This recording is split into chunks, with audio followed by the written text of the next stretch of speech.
Oh! Yes. God. Hey everybody, thanks for coming back tonight to check out another episode of Cells at Work with us. Very excited tonight. I am Dr. Todd, by the way. I'm Allycia. And we are absolutely loving Cells at Work. So this is really cool because we've been blown away by the response, like the reaction. So many new followers and subscribers, so thank you so much. So many really cool comments, so many suggestions. We are really excited to continue with anime of all varieties, frankly, but excited also to jump into the medical themed Code Black, which a lot of you have filled us in on what to expect there. That being a more, I guess, darker anime, a person who is maybe not taking care of their health as well. But anyway, and we hope you guys are continuing to enjoy this because I've just been obsessed with this and enjoy all of the intricate details, some of which I've missed and you guys have actually educated me on. But it's been really cool to see. And so I'm excited to keep going with this. All right, guys, let's get into it.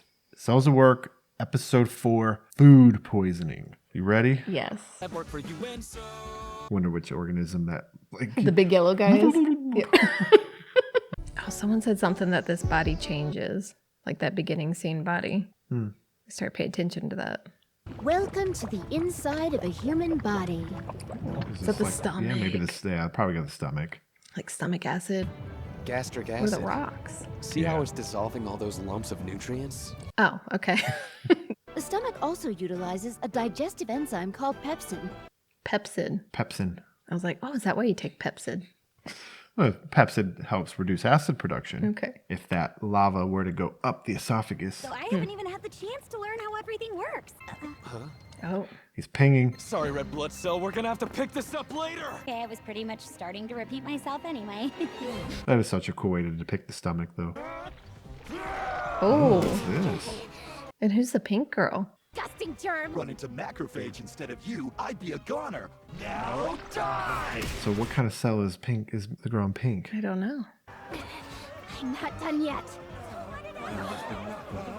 Not It's as a cell. not as strong as a macrophage, apparently, Yeah. according to this bug. Oh. Here comes the white neutrophils. Neutrophil, yeah. Well, he Okay. took care of it. Well, that was nice. You're not injured, right? Do you need a little help? Maybe she's like a macrophage in training. I don't know what that would be. Nothing. Okay. Maybe a monocyte. Eosinophil. Oh, Their numbers okay. comprise only a small percentage of all white blood cells.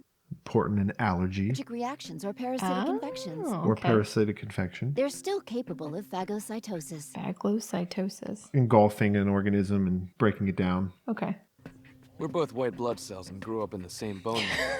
That's right, they did. You have a little splatter? Do you maybe want a tissue? Yeah, thanks.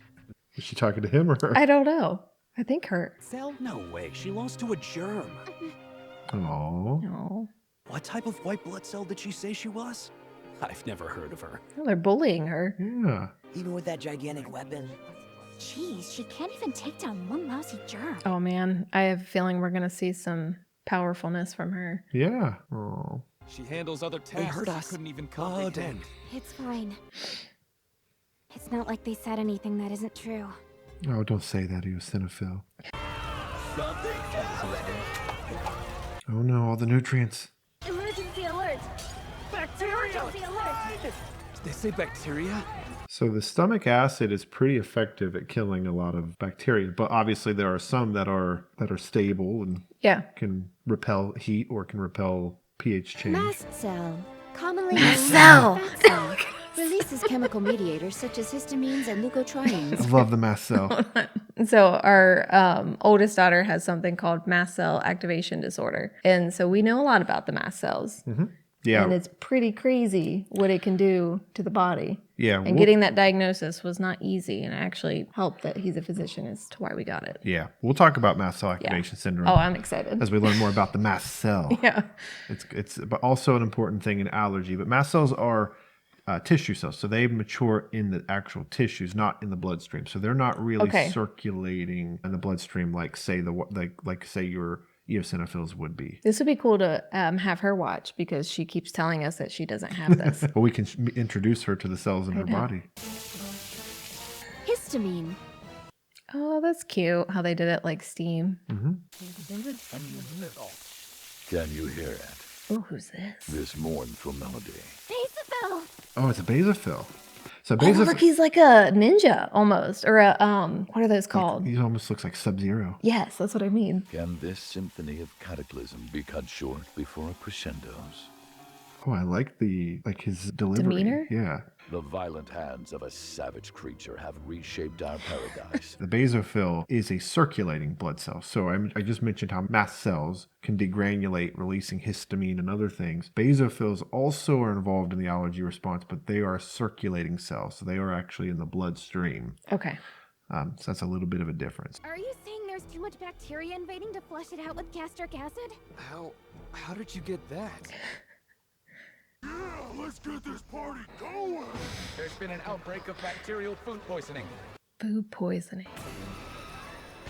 Oh, Vibrio man. bacteria. Vibrio. A bacteria that commonly resides in seawater, Oh, It's like shellfish. And yeah. accompanied by severe stomach pain and digestion problems. I was going to say, if they told us what this individual ate, we could have guessed Oh, yeah. based on the actual food. Yeah. An entire mass of bacteria is invading, sir. Are you sure? So obviously, probably ate seafood, Yeah. sushi, Could have been. Yeah. Bacteria smuggled into the stomach on raw fish. raw fish. There we go. Underlings, let's raid! That's right. For simple bacterial food poisoning, that seems like it's just way too much damage to the stomach lining. Not our problem! Yeah. So this is another thing we'll talk about at the end, but not all food poisoning generates an actual infection. So we'll talk Okay. about what that means. Do you write it down? You and me have to hold the line until our backup arrives. So the white blood cells, I guess, they fight off the bacteria too for stomach bug? So neutrophils are the first to the party every time. Okay. Like they are your first line of defense. No, stay back! Don't rush in! Oh.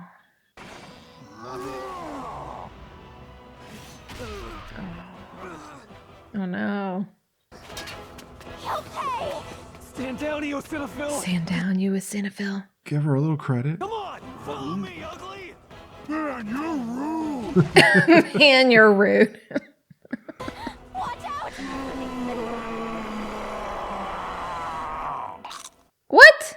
Oh, is that pretty loud? His tremendous will has led the sorrowful warrior to sacrifice himself.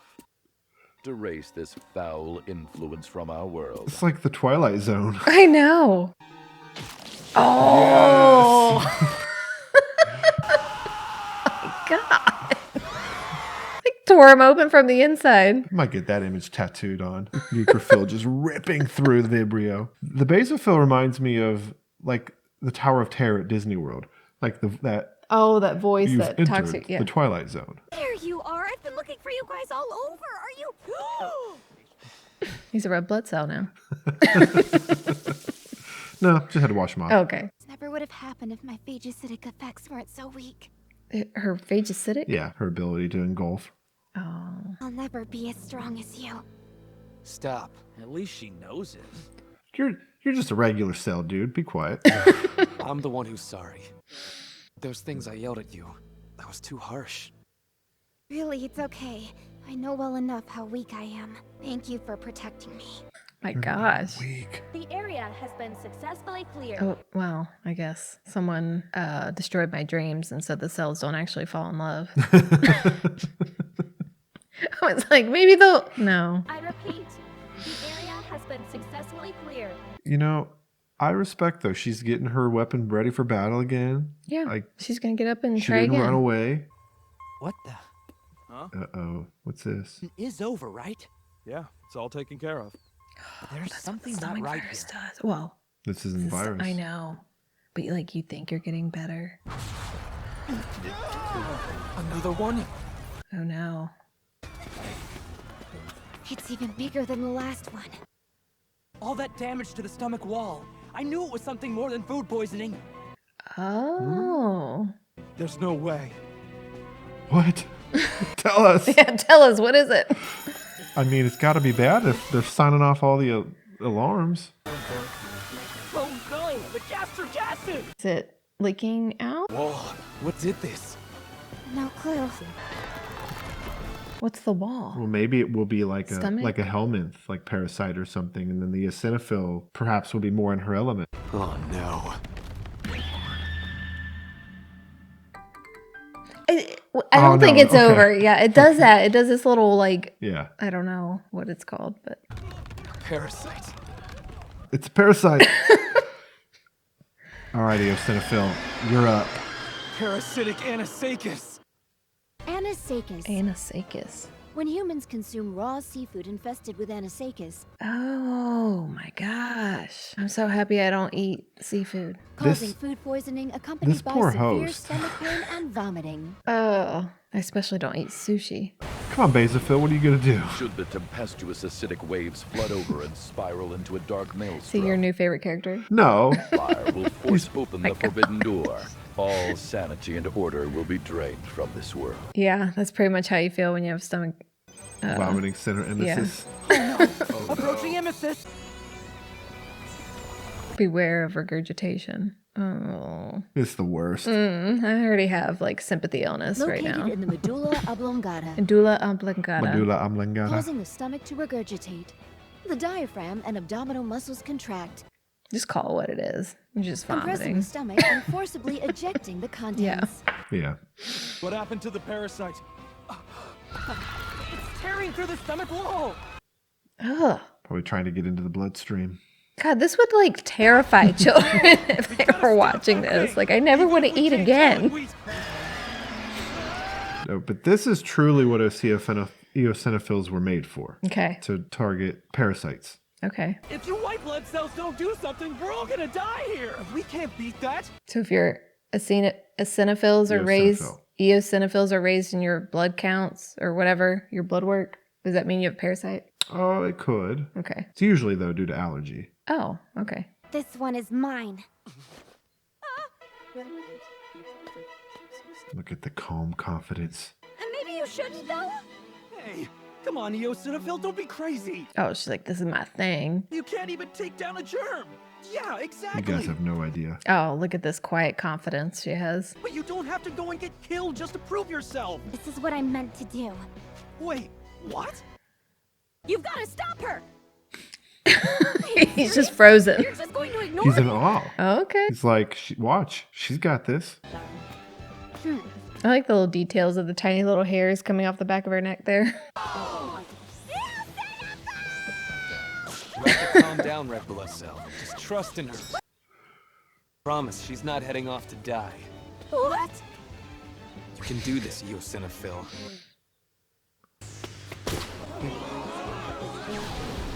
Nice. As a white blood cell, my purpose is the extermination of invading bacteria. But I am more than that. I have a special mission. She got a special mission. My job is to eradicate parasites!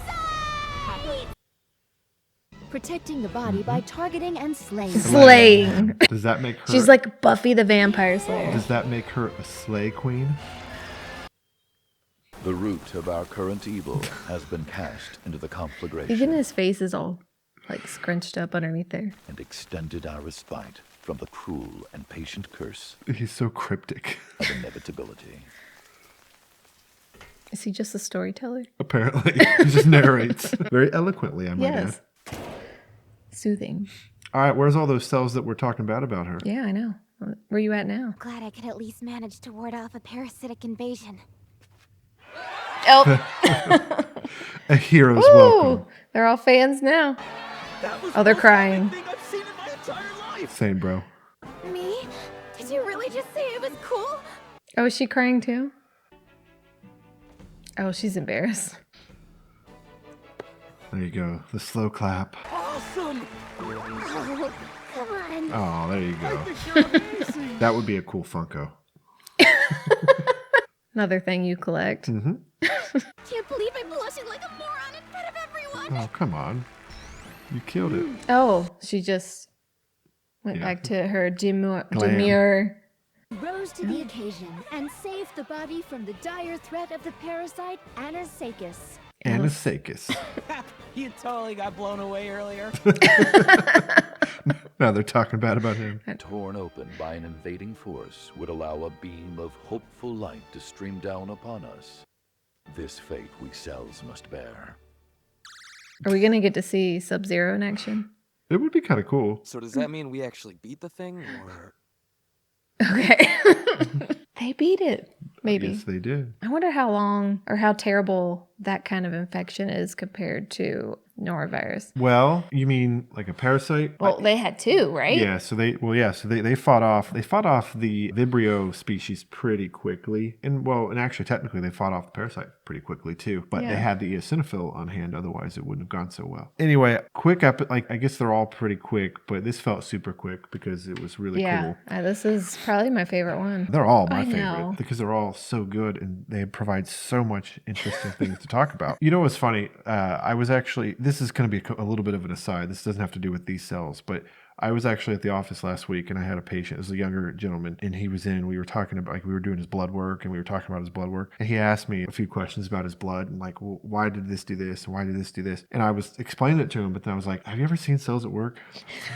And he's like, what's that? I was like, well, I could explain this to you, but I think they might do it a little bit better. So anyway, he's probably watching this right now. I told him about it. He said he would check us out on YouTube. So shout out. I can't mention him by name, unfortunately. There's violations against that. Anyway, great episode. So I wrote down a few things, not a whole lot. So this may not be a super long outro. I know a few people had actually mentioned an interest in seeing my handwriting. Kind of hold it up here. I don't know if anybody can read this. I'll just take a picture of it. Yeah. Yeah. I only wrote 3 things down. Mine's on the top, though. Yours on the top. So but I was kind of writing. Mine was pretty bad, too. The red cell repeating herself.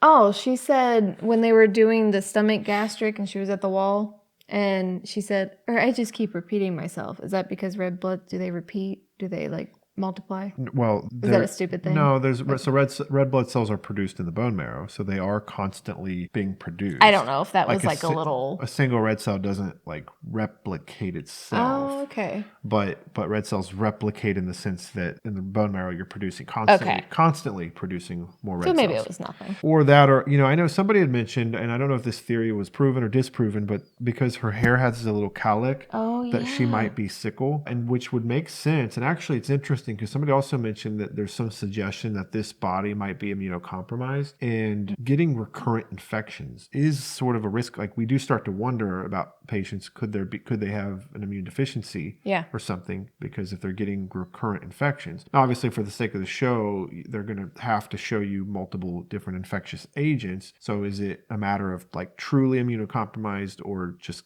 I guess kind of showing us the different types of infections humans can get? It did make me think though, because I had kind of a thought then. I was like, okay, well, if she is potentially a sickle cell, then it's possible that this individual could have developed something called functional asplenia. And so individuals with sickle cell anemia may have red cells that don't function as well. They might actually develop repetitive injuries to their spleen because of it, and then their spleen stops working. And this is specific to sickle cell patients. So if their spleen stops working, then there are certain organisms that they're more susceptible to, specifically what we call encapsulated bacteria. And so the very first bacteria that they faced was an encapsulated bacteria, which was pneumococcus. It is so that my mind started thinking, well, is it possible that maybe this person does have a lower functioning spleen, therefore we are more susceptible to infections? Now, like things like parasites and stuff wouldn't necessarily be tied into that, but it is interesting. And of course, the flu can affect anybody. We watched that. But anyway, interesting. So I wrote down mast cell to talk a little bit about mast cell activation, just because this is one that hits close to home for us. But mast cell activation is where your mast cells inappropriately degranulate. And what that means is they release their cytokines, their histamine, and then there's that initial degranulation phase that results in maybe hives or itching. And then there's a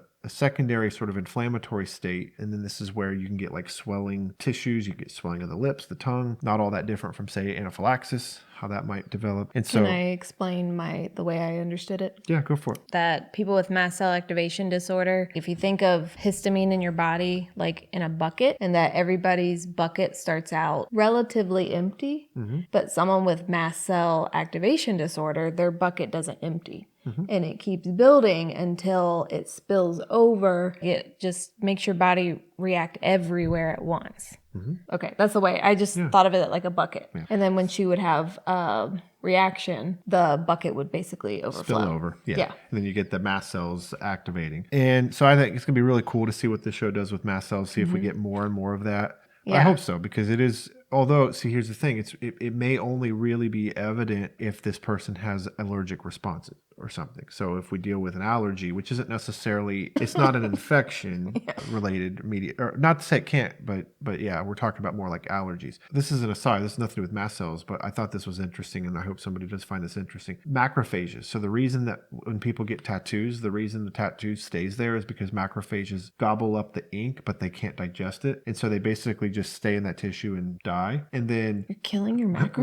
well, and then they get replaced by new macrophages who then golf it up. And it's just like this repetitive cycle. This is why tattoos stay there, but they can fade over time. I've always wanted a tattoo, but after watching this show, I don't think I could, because I know. I don't think I can do that to my macrophages because they need to be cleaving Well, then things. does it like set you up for infection then if you're No. depleting? There's No. not that much that, okay. No. One quick thought, and then we're going to jump into really what is maybe the final thought, but might take the most time. This is more than just science. This is actually getting into maybe philosophy. I firmly believe like everybody has a talent and an ability, and unfortunately, those may be hidden to some. And so the eosinophil here has a very specific job. And when that parasite showed up, there was nobody better for the job than the eosinophil. Poor eosinophil has spent so much time being judged about their inability to do things that it wasn't designed to do. Yeah. And so like there's a saying that if you judge a frog on its ability to climb a tree, it's going to appear very stupid and ineffective, right? Unless it's a tree frog. Anyway, let's change that. If you judge a fish by their ability to climb a tree, Don't they have then fish that can climb? no, then they're going to appear very incompetent. And so that's true of people too. Like we all have our own talents. So if you judge me by my ability to play music, I was kidding. I'm going to be No, very you can play the piano. sing, then I'm going to be very incompetent. Sorry, I'm not trying to take away your philosophical moment. The point I know. is that it's, each and every one of you have a talent and ability. And if people are judging you for the things that you can't do, that's shame on them. And Yeah. highlight the things you can do. Judging yourself on the things that you can't do. Right. I mean, Yeah. well, we do. We do, We do yeah. oftentimes. So be kind to yourself. The last thing, which again, this is going to maybe take the bulk of this, the meat and potatoes, but I do want to talk Is about. this your bread and butter? This No. is our bread and butter.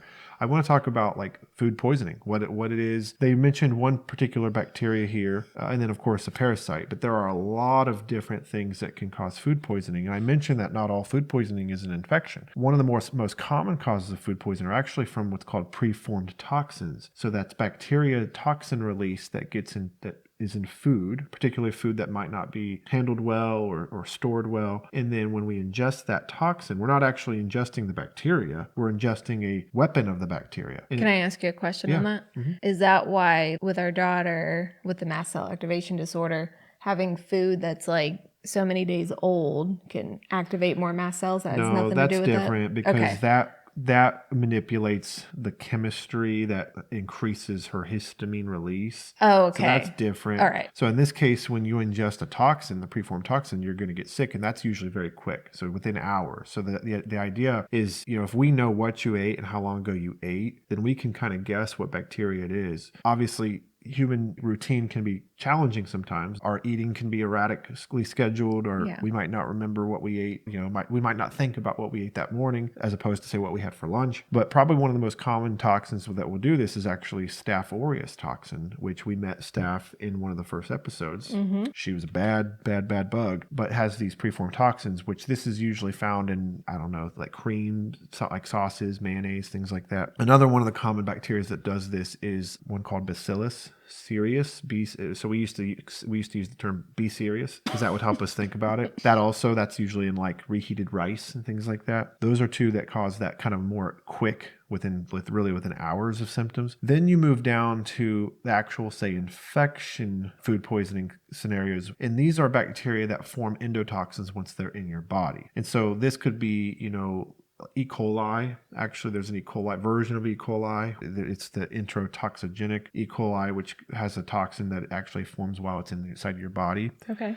And then this is usually a little bit of a delayed onset, sometimes 12 hours or so beyond, maybe up to a day. These turn on channels in your stomach. So they turn on these, like, say, sodium chloride channels that produce water or release water into the gut. This is why then we have that diarrhea. Yeah. It's just flowing. This is a common question I'll ask a patient. So if a patient comes in with diarrhea symptoms, which by the way is common, most people have it occasionally, especially if they eat something that they shouldn't have, doesn't mean it was food poisoning. One of the questions you ask is, does the diarrhea ever wake you up at night? Because most forms of diarrhea should not. Okay. Most forms do not, because those are what we call osmotic, meaning the enzymes aren't doing their job really well in the gut. You eat something, you don't have enough enzymes to digest it all. It flows through your stomach and then you poop it out. This would be like lactose intolerance is an example of an enzyme deficiency. The story there is, like I ate and then I had to run to the bathroom. But with an infectious diarrhea, it doesn't seem to matter whether you eat or not. This would be the story of, it didn't matter. I didn't eat and I just kept going, and it woke me up, because if it wakes you up at night, it's what's called secretory diarrhea.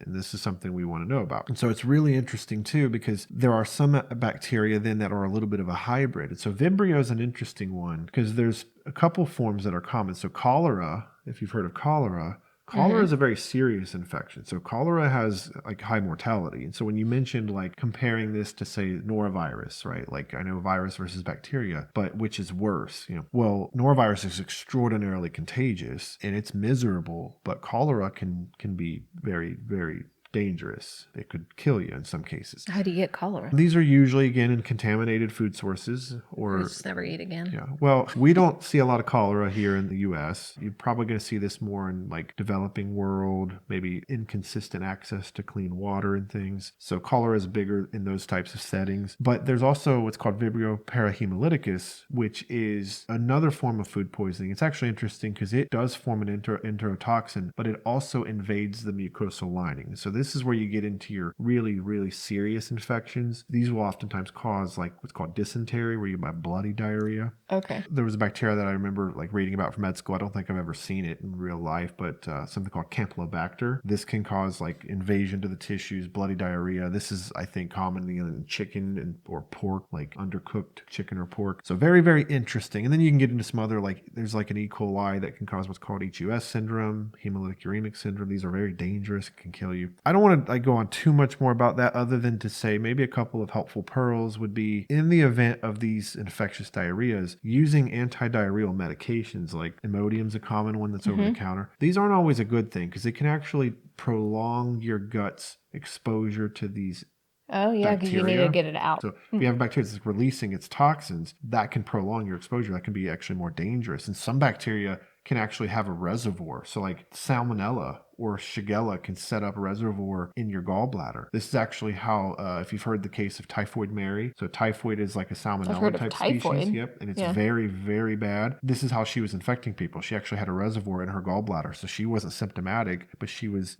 shedding this bacteria and it was contaminating food and then like the whole... How was she shedding it? Because it was in from her gallbladder. It was in her gallbladder. It was living in her gallbladder. Okay. And when her gallbladder would contract and release stomach, like bile, that went into the intestines and then went through it. So she was pooping it out and then of course it was contaminating everything. Very interesting with the way the body is with this. But the other thing that is also very interesting too, when you're having all this just voluminous, as we say, diarrhea, like the stomach lining is injured, it's shedding, water is just rushing through you, you need to hydrate. Right? Like, so you need to rehydrate. It can be difficult because if you're drinking water, but none of that water is absorbing, then that's a problem. And so this is, I think, an important tidbit too. You need sugar to absorb water in that scenario. There's a glucose sodium transport chain, basically, that allows for this hydration, this water to osmotically fill in, and you need glucose to do that. And so this is why we will tell people to drink things like Pedialyte instead of just straight water, because that Pedialyte has the perfect ratio of sugar to say sodium that allows that water to come in. Drinking a zero sugar Gatorade, for example, isn't going to do it. It's not going to help. Zero sugar Powerades, these aren't going to help. Regular Gatorades would in theory, but the sugar content then is too high. And so then it ends up,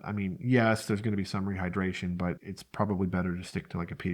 Okay. I think that was about all I wanted to cover tonight. I hope that didn't go on too long for you guys. Hope you liked it. Let me know. Any other thoughts? I don't think so. I just don't feel hungry. Never again. Nope.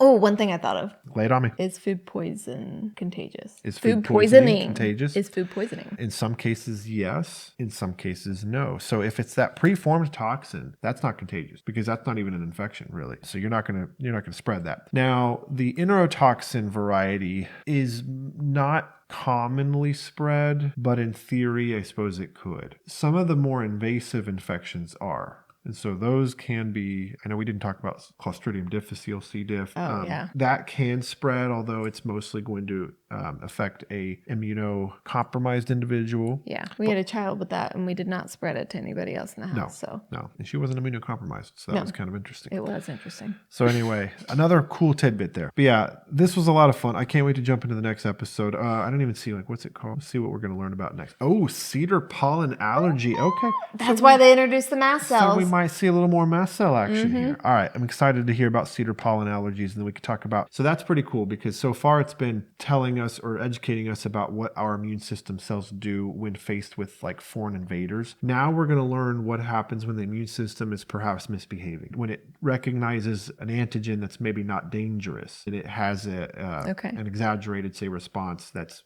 maybe not appropriate. This is going to be a cool episode. So join us for that. Thank you so much for being here tonight, guys. Please consider liking, subscribe, comment. We love hearing about all the things that you guys have come up with or all the suggestions you've had. We're going to get to them all soon. Have a good night.